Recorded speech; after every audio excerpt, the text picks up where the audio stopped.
ಮತ್ತು ಸೂಕ್ಷ್ಮ ಬರಹದ ಚಿಂತನೆ ಮೂಲಕ ಸಮಾಜದ ಪ್ರಗತಿಯನ್ನು ಸಾಧಿಸ್ತಾ ಇದ್ದಾರೆ. ಕೋರೆಗಳನ್ನು ಒಡಕು ತೊಡಕುಗಳನ್ನು ವ್ಯವಸ್ಥೆಗೆ ಪರಿಚಯಿಸಿ ಅಭಿವೃದ್ಧಿಯ ಪುರೋಗಾಮಿ ಚಟುವಟಿಕೆಗಳನ್ನು ಈ ಪತ್ರಕರ್ತರು ಮಾಡ್ತಾ ಇರೋದು, ಪುರೋಗಾಮಿ TV 10 ಇದು ಮಾಡ್ತಾ ಇರೋದು ನನಗೆ ಬಹಳ ಸಂತೋಷವಾಗಿದೆ.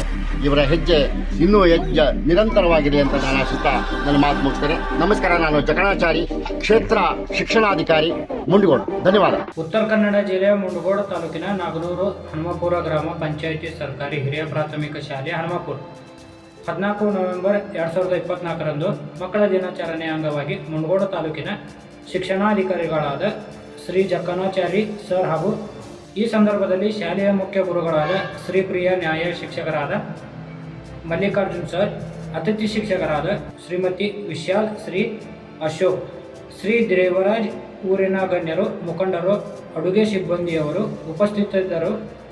ಈ ಸಂದರ್ಭದಲ್ಲಿ ಕ್ಷೇತ್ರ ಶಿಕ್ಷಣಾಧಿಕಾರಿಗಳು ಸಿಹಿಯಾದ ವಿಷಯ ತಿಳಿಸಿದರು. ಹನುಮಪುರ ಶಾಲೆಗೆ ಅಂದಾಜು 37 ಲಕ್ಷ ಹೊಸ ಕಟ್ಟಡ ಎಂದು ತಿಳಿಸಿದರು ಹಾಗೂ ಸಿಹಿ ತಿಂಡಿಯ ಮುಖಾಂತರ ಈ ಕಾರ್ಯಕ್ರಮವನ್ನು ಮುಗಿಸಲಾಯಿತು.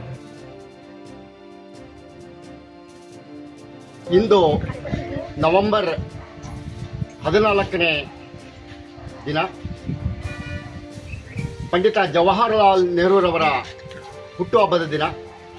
ಈ ದಿನದ ಅಂಗವಾಗಿ ನಾವು ಅತ್ಯಂತ ವಿಜೃಂಭಣೆಯಿಂದ ಸರ್ಕಾರಿ ಹಿರಿಯ ಪ್ರಾಥಮಿಕ ಶಾಲೆ ಹನುಮಪುರ ಮುಂಡಗೋಡು ತಾಲೂಕು ಅತಿಥಿ ಶಿಕ್ಷಕರ ನೇಮಕ ಮಾಡಲಾಗಿದೆ. ಶಾಲೆಯ ಸಮಗ್ರ ಅಭಿವೃದ್ಧಿಗೆ ಇಲಾಖೆ ತನ್ನ ನೆರವನ್ನು ನೀಡ್ತಾ ಇದೆ. ಒಂದು ಸಿಹಿ ಸುದ್ದಿ ಏನಂದರೆ, ರಾಜ್ಯ ಸರ್ಕಾರದ ಯೋಜನೆಯಂತೆ ಈ ಹನುಮಪುರ ಶಾಲೆಗೆ ಒಂದು ಸರ್ಕಾರಿ ಕಟ್ಟಡ ಮಂಜೂರಾಗಿದೆ. ಸದ್ಯದಲ್ಲೇ ಅದರ ನಿರ್ಮಾಣ ಪ್ರಾರಂಭವಾಗ್ತದೆ. ಅದರ ಬಳಕೆಯನ್ನು ಮಾಡ್ಕೋಬೇಕು ಅಂತ ನಾನು ಈ ಗ್ರಾಮಸ್ಥರಲ್ಲಿ ವಿನಂತಿ ಮಾಡ್ತೇನೆ. ವಿದ್ಯಾರ್ಥಿಗಳಲ್ಲಿ ಉತ್ತಮವಾಗಿರ್ತಕ್ಕಂಥ ಒಂದು ಪ್ರವೃತ್ತಿಯನ್ನು ಬೆಳೆಸಬೇಕಾದ್ರೆ ಪಂಡಿತ ಜವಾಹರಲಾಲ್ ನೆಹರೂರಂತರ ಆ ಥರದ ವ್ಯಕ್ತಿತ್ವವನ್ನು ವಿದ್ಯಾರ್ಥಿಗಳು ಅನುಷ್ಠಾನ ಮಾಡಬೇಕು.